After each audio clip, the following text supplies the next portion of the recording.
When we're coaching clients, and particularly those ones that we are seeing in a lot of pain, or they've got huge ATO problems, the ATO's cracking down, we see a lot of ignorance and a bit of arrogance, and we see a lot of barriers that need to be broken down so we can actually help them, a lot of blame, a lot of external locus of control. Like, there's a lot of psychological issues that we need to unpack. Like, we've got to go on a journey with some of these people, just kind of bring them down, bring them to a level where we can start to help them. Now, without that understanding of, I understand why you're feeling this way, I can see why you're blaming us for this, I can see why this is where you're at, and being able to communicate that and take them on the journey to then say, okay, here's how we're going to get out of it. A lot of these businesses would have just liquidated or done the SVR thing and lost their insurances later on because no one told them about that.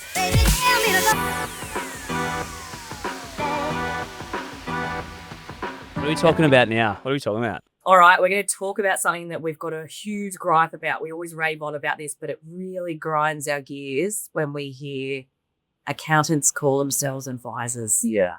It's a big problem. And the reason it's a big problem is because we see businesses kind of go around and around in circles and flounder under the false pretense that their accountant will give them the advice they need to run a business or build wealth. I do agree on that. I think accountants aren't advisors. And I know that's a very aggressive blanket label that accountants aren't advisors, but the status quo is that they're not. They're just not advisors. And I can say that because I've been in so many accounting firms.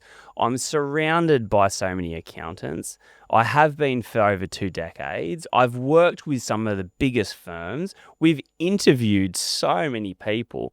And the blanket approach, unfortunately, is mostly right that accountants aren't advisors. Why do accountants become accountants? Usually, I'm just saying usually here, I'm not saying everyone, but usually they go because they want to sit behind a computer and account for things. That's why.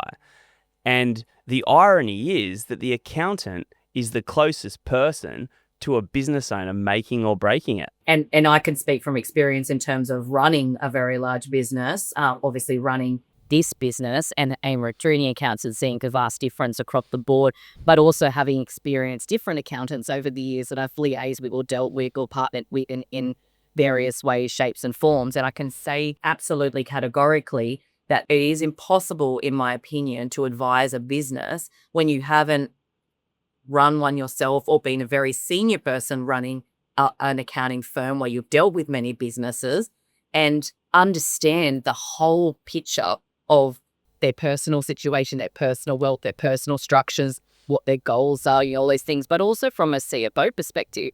Like, we hear it a lot that business owners think that their accountant should be giving them advice on strategies they should deploy in their business, the financial levers that would help them make more money or would help them reduce their expenses and staffing, HR matters. Like, they think the accountant is that one-stop shop when it's very, very far from the truth. My thoughts are it's an embodiment piece, right? So in our last episode, we spoke about self-managed super and we spoke about your journey. So it's an embodiment piece. You spoke very, proudly and passionately about that because you'd experienced it, right?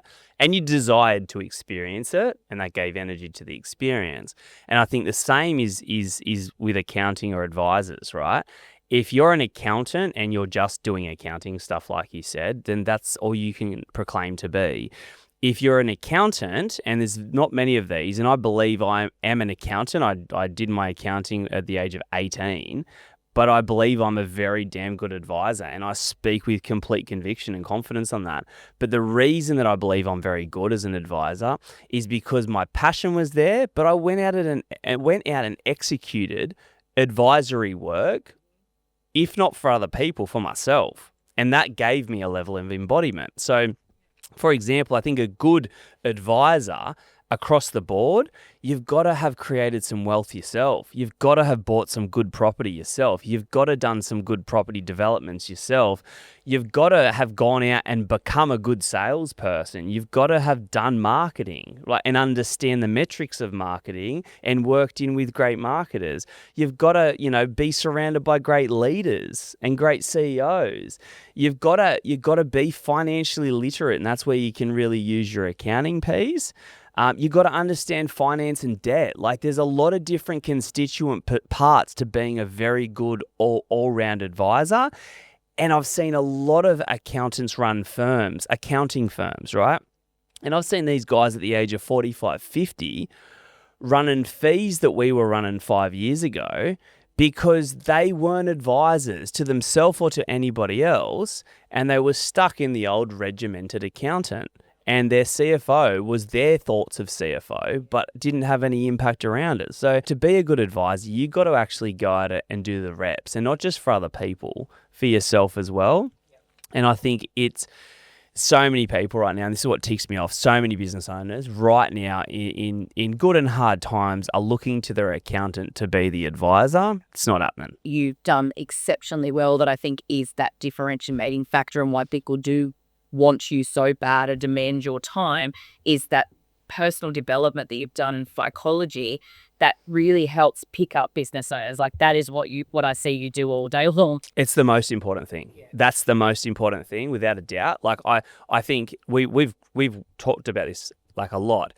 All these things I mentioned before are important, but if your psychology has not been worked on, if your spirituality has not been worked on, if you haven't done that real self-work, how are you getting the best out of anybody else? Because if I sat there and I was in my head all the time and I was erratic and I was flamboyant and I was all over the place and I was disorganized and I was just a mess in myself, some client comes in and goes, hey, I'm a bit stressed and I've got all these financial things overwhelming and this. You think I'm going to be able to lead them? There's no chance because I'm too effed up myself, 100%. So I think the psychology piece in a good advisor or a good mentor or a good coach, yeah, they've got to have a lot of desire to be better. And I'm so far from perfect. Like I'm so far, but look at my bookcase. It's an attempt to be better psychologically, right? Look, all my books are NLP. All my books are spiritual based and mindset. And I am lucky. I'm very lucky and very grateful that I'm so passionate in that space. But again, you can know all the financial, marketing, sales, leadership, all the other bits and pieces, and you're still a crap advisor. Because you're not solid in yourself, you're not solid in your thought patterns, you're not solid in your critical thinking, you're not solid in being patient and listening, you're not solid in all those pieces to get the better out of someone else. The other thing I'll say is that we train our people every single week. We've got a training program called Enhanced Communication, where we sit there and we train our people on enhanced communication, which revolves around things like leading clients, how you communicate, how you listen, how you show empathy, how you improve your emotional intelligence. Yeah. Now, I don't know many accounting firms or advisory. Yeah. I shouldn't call us an accounting firm because we're a financial strategy or an integrated financial firm. I don't know many firms that do that, but we do that. And we can see too how difficult that journey is for some of our younger or more junior accountants to kind of shift their mindset, and some actually aren't really interested in it. And we're like, that's cool. You will sit there and do the work that you want to do, and that is totally fine. There's a place for that, right? But some of them want to be advisors. They want to help businesses. They want to help people. They want to better themselves. So we're there training them to do that. And that's something I'm incredibly proud of. And I know you are too. You love it. And I think that is a differentiating factor in our firm. So something that is really super important. So if you're running a firm, for instance, and you're listening to this, that is where I would start. Oh yeah, for sure. And like you said, our attempt and our intention in our business is absolutely, it's so right. It's so right. And do all the accountants pick it up? No, they haven't. Like that's just being brutally honest, right? Will they always? No, absolutely not. But it's a good indicator to understand your like-mindedness with people that want to elevate with you and do the right thing by themselves and other people. It's a great screening process. So I just think, again, like right now, with all the bad business going on and the ATO and being so strict and so harsh and people's emotions being so attached to financial, which they are, 100%. And the now is you got to find these people. And to give you a quick story, there was a guy who I respect and like who runs a big accounting business, much bigger than ours. Done a lot of M&A, a lot older than us, and he came to me and he goes, "Oh, like we."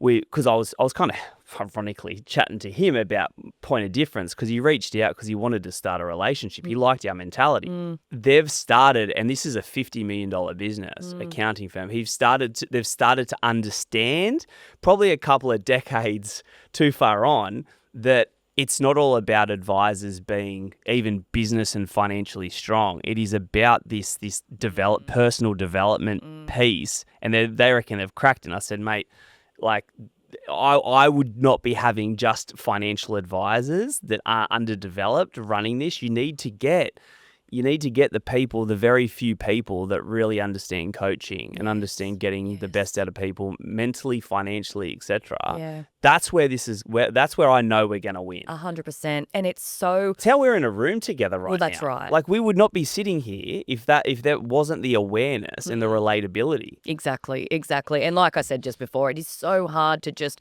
train people in a program, that we need these individuals who are passionate about this to take responsibility and learn this stuff and apply it. Because when we're coaching clients, and particularly those ones that we are seeing in a lot of pain, or they've got huge ATO problems, the ATO is cracking down, we see a lot of ignorance and a bit of arrogance, and we see a lot of barriers that need to be broken down so we can actually help them. A lot of blame, a lot of external locus of control. Like, there's a lot of psychological issues that we need to unpack. Like, we've got to go on a journey with some of these people to kind of bring them down, bring them to a level where we can start to help them. Now, without that understanding of, I understand why you're feeling this way, I can see why you're blaming us for this, I can see why this is where you're at, and being able to communicate that and take them on the journey to then say, okay, here's how we're going to get out of it.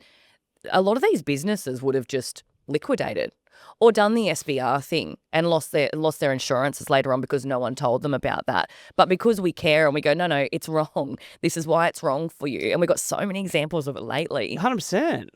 It's just so important. So I'm just saying, like, yeah, maybe some stories would be good. Look at the two ones that come to mind immediately. I know. This is yes, there's a lot of business and financial understanding around it, but you look at the two ones recently, you got one of them that was pushed down an SBR liquidation route, which it wasn't reasonable and it wasn't needed, and there was a workaround of it. Exactly. Is one. Would have ruined their life. Yeah. And then you got the next one, which was, hey, go and do this particular thing. It was around a property, right? Go and sell this property, which is the most beautiful property in the world, which has so much potential, like, with the right person around it. Yep. And had they listened to that crappy advice, they would have lost money. So it's all these. I'm sorry to be so blatantly rude, but like, the uneducated advisors with no experience and no experience really leveling up themselves. And what happens is their ego comes into play, though, and they go, I've got to pretend I know what I'm talking about here, or I've got to act like I know what I'm talking about, so I'm just going to give this advice. When that advice is completely unfounded. It is. Yeah. It is. And it's not big picture enough. It's not macro enough to understand all the constituent parts and opportunities and options and variables to then really lead in the greatest return on investment way and for the right energy, etc., etc. I saw it with another cracker prospect that's turned into a client who's probably going to be one of our best clients. She's a beautiful person and she's got a beautiful business. But her belief system, because of where she was getting guidance and advice, was that she needs to keep running a business and ironically acquiring more business to then keep doing that. But her deep motives was not that. Her deep motives was family. Her deep motives were freedom. Her deep motives were a property portfolio. Her deep motives were just spending time with the grandkids. And so sometimes you got to understand the person and their true desires to then lead them strategically and objectively, not just go, oh yeah, just keep doing that or do this, because you're doing the wrong thing by people. But that's the difference, right? Some people walk into a firm and say, oh, hey, this is what I need. No worries, I can execute that for you. And people go, oh, great, action. But what you do is sit there and unpack it. Why? Oh, yeah. Tell me more about this. There's more to the Let me story. understand. There's more And to that's how you got to that point with that person, because I know who you're talking about. You were like, they walked in saying they wanted this, and they walked out and they're now doing this. And that's what they really wanted. And then they came back to this again. And then I'm like going back over to here. And then, no, this takes time. Yeah. And then it eventually gets there and like, thank you so much. And sometimes I hear you yelling next door. go, no, just do this. Yeah, because I just want them to do what deep down they really want to be doing, not bullshit because there's themselves limiting beliefs. Exactly. Probably our biggest client right now, our biggest client, initially he came to us because he just wanted to do property development. Yeah. He hated clients. The word hated was sent around. And this is a multi-million-dollar, like he's him and his family are killing it in life in every way, shape or form. And it was a continual thing. Yeah. You can do what you want to do with these property developments and we'll make them super financial. And this is how you say no to clients. And then it was, lots of energy and excitement. And then a month later, it was like, I'm going to take one more client. I was like, no, you're not. Let's keep doing this. And then eventually 12 months later, it was like, I'm never going back. How could you do this? I said, I was the one that got you out, mate. How could you do this to yourself? And he's like, big learning here. I'm like, it's called conditioning and you got to crack it, right? So, doing the right thing by people is deep down what they really want, getting that and then showing them how to financially do it, not just showing them the business or the financial strategy and not understanding the real, true, deep motivators. Yeah, totally. I love that story. That's a good one. We've talked about it before. It's quite funny.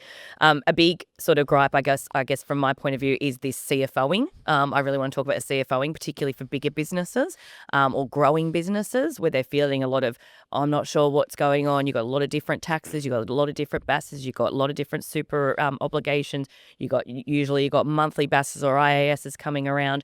You got payroll tax sometimes. You've got all different financial levers you could pull. You've got different needs for resourcing. You've got different expenses that you need to work out. Do you make a decision on them? Do you go down that path? Heaps that goes on. And what we see these some of these organizations doing is a bit of floundering, obviously, but trying to pull in a resource from here. So I'll get them to do a bit of financial reporting over there. I might just try to do a bit of my own cash flow reporting. My accountant will tell me when my liabilities are due. Hopefully they tell me all the time and I'll wait. And then I'll use some people that are internal to give me some advice. And they're just trying to pull it all together and they're just overwhelmed, right?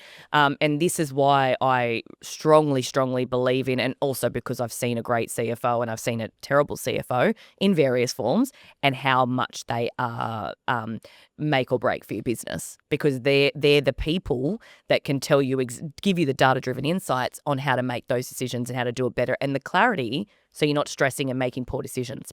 So that is something I really want to talk about, because far too often we're seeing clients not invest in that area. We're seeing them think that they can handle it themselves and that they're smart enough to do it. You can be smart enough to do it, but you shouldn't be doing it. If you're big enough, you should be outsourcing it or hiring somebody that knows your business that can do it. But it is a complicated thing to do. You're pulling together a lot of data. You're pulling together a lot of information. You're organizing and analyzing a lot of different areas to then be able to simplify that complex sort of data into a few key strategies. This week, do this. This week, don't do that. Just focus here. Yep. How important is that? It's important and it's overwhelming as all hell, like you just mentioned. Like, just listening to you, I was like, that's a lot of stuff. Oh, no, sorry. I'm very passionate. No. It was great. But it just exacerbated the overwhelm that they go through. And I want to say this again to the whole accountants and advisors piece, right, is they need to be. They need to be advisors. Okay, so let's start a little university. Let's start a unit. It's called the Advisors, Accountant to Advisors University. It's called the Accountant to Advisors Illuminati. But you're 100% right. You've got all these financial pieces. Yeah. And the big thing that we have as a value, which you speak a lot about it, and I love it every time you say it now, it's like distilling complexity down to simplicity. Yes. So that's all you want as an owner or CEO. That's all you want. You just want an advisor, an accountant turned advisor to financially go, hey, buddy, been doing some work on myself and I'm good at listening and helping, and I'm going to help you. And what I'm going to do for you, and we've been doing this a lot lately, is it's weekly or it's fortnightly or it's monthly based on your rhythm of communication, right? What we want to do is we want to show you financially your universe in a simple way so we can make those decisions. For example, this is where your taxes are sitting. This is how we can attack your taxes. This is what your profit and loss is showing. This is your margin on your profit and loss, and this is what we need to do about it. This is your cash flow. I was going to say, don't you take forget this one. that. You take this one. This is your cash flow. Forget that cash flow. No, I saved it for last. This is your cash flow, ins and outs, and your repayments of debts, and how much you got in the bank balance visibly, right? And with those respective three constituent parts, you go, oh, cool, I get financially where I'm at, and I get financially where I'm going. Thank you for not being an accountant. Really appreciate you being my advisor. Exactly. Beautifully said. I'm so glad. Look, I'm not going to rave on about cash flow. All I'm going to say is every business needs it, big, small. Cash is in the bank. It's going well. Cash, you don't know where it's going bad. You need to have it, and it must have projections. So we're running out of time to talk about it. I think it's almost like its own little segment where I could talk about forever. But it is such a beautiful view of your whole world. Cash flow projection is your future. Right? That's why I always rave on about it. It is what's coming up liabilities wise. How do I know that I've got enough money to meet my obligations in the future? What's there that I can invest and make more wealth with, or invest it back into the business? It tells you everything. It tells you your debts. It tells you your loans. It tells you your, like I said, the ATO obligations, all the other obligations you've got. It tells you where your debtors are falling down. So I don't have someone following them all up. I don't have enough revenue coming in. But it also tells you, okay, my P&L looks really healthy, but my cash flow doesn't. Why is that? There's different decisions you can make. Maybe you need to consolidate some loans. There's so many things that it will tell you that a P&L doesn't. There's also, to the contrary, something the P&L can tell you that the cash flow can't. So they go hand in hand, right? But I could talk about it forever, but it is critical. Farmer and his wife, those two. We're going to do a whole session on that because it is one of your greatest passions, and it deserves its own session. So we're gonna earmark that for its own session. Oh, I want to do that. Yep. What I want to do to wrap this session up as well is just to give context to what I think a really good advisor should be doing for you. Yep. And I think keeping it really simple. I think one part of it is the experience that they've got, because it's important. Okay, so to be an advisor, you got to be working on yourself to have those soft skills and that awareness and psychology to then help and get the best out of other people. So I think you need to be a good coach. You need to have those skills. Yep. I think you need to have business experience around that too. So you've got to have real world business experience and wealth experience, etc. And I think, as we just spoke about, and you need to sort of turn the numbers into meaningful, simple reports, right? Tangible reports. Yep. So I've done that, and that's been a weakness of mine previously. I can coach really well. I'm very intuitive, and I'm all that. Sometimes if I don't have a nice set of numbers, like an ATO, this is what it looks like, and this is what the pay plan looks like, and this is what the P&L looks like, and the margins, and this is what the cash flow looks like. If I don't have those simple data points there, I'm not as good of a coach. Because people need motivation, they need clarity. And they need, so the coaching bit is like the qualitative bit. Yes. And the numbers are the quantitative bit. Yeah. And when you have those two together, it's the perfect advisory model. So I think a big thing that we'd be looking for is good coach, good experience, and then has a good CFO suite that's done very simple to allow you to have no overwhelm, to have confidence, and then have good strategic direction in your business. 100%. Beautifully summed up. Credibility is everything. We always talk about credibility, and that's why we're always trying to make sure that people we bring into our business have this experience, have these skills. That's what we look for when we recruit, because a lot of firms don't, or a lot of accountants don't have that credibility. Don't settle for the cheapest if you are looking to grow wealth and if you're looking to grow your business. And I'm proud of that. Like, I just want to finalize that. I'm proud of that because I know we've always been good friends, but I didn't bring you into the business because we were good friends. That was part of it. I trusted you. Yeah. I brought you into the business because you were the best of the best as a business leader, right? CEO, NBA, all of that. So that's why I brought you. So you'd done the experience. You'd run the $60, $70 million businesses, and you still do. Like, that's why you came in. And yes, there was the trust and the friendship and the loyalty and all those pieces. Absolutely. The intrinsic pieces. Greg, who's in the business, right? He's a financial advisor. He loves CFO. He's run and sold many businesses. He's run accounting firms. He's got the reps. The real reps. Kurt's run like wealth businesses. Yes. He's run fund. He's done big stuff, Yeah. And a lot of the other guys are gravitating and desiring to keep leveling up with us. So again, it's not me sitting here with you saying, hey, this is what it's like. It's back to the reps. What you preach. Practice what you preach. Yeah. Like, really? I don't sit there and go and say, I'll do these. I've done stupid stuff in property. And I've done great stuff, right? And I've done stupid stuff in business and I've done great stuff. Yes. And it's like, that's what I think accountants need to be doing more of. 100%. Is falling into the passion of the advisory space and then helping more people. Correct.